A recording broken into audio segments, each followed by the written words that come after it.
Allama Əmini Həzrəti Əleyhisselam haqqındakı Əl-Qədir kitabını yazıb, Həzrət Əleyhisselamın imamət və vilayətini əhl-i sünnə qardaşların, müsəlmanların ölkələri gəzməklə, minlərlə kitabı mütaliə eləməklə yazıb o kitabı, deyir ki, qiyamət günündə mən Həzrəti Əli Əleyhisselamın düşmənləri ilə ehticac eləyəcəm. Onlarla, yəni çağıracam Allahın hüzurunda ədalətli məhkəmə tələb eləyəcəm. Nəyə görə olsa yaxşıdır, qardaşlar? Deyir ki, onlar necə imamın vaxtını aldılar, ömrünü aldılar, mən də bu kitabı yazmaqdan ötürü mənim də vaxtımı aldılar.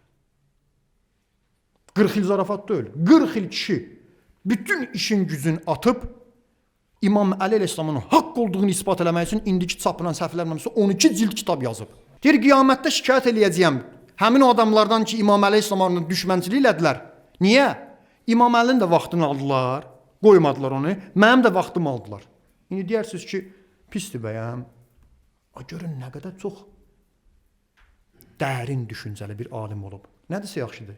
Deyir, yoxsa mən İmam Əli Əleyhisselamın haqq olduğunu öz müsəlmanlarımıza, öz müskilərə sübut eləmək əvəzinə İmam Əlinin o qızıldan qiymətli, hikmətli kəlamları var. Baxın, Nəhcül Bəlağa. Onu biz dünyaya maarifin yayır, çatdırardıq.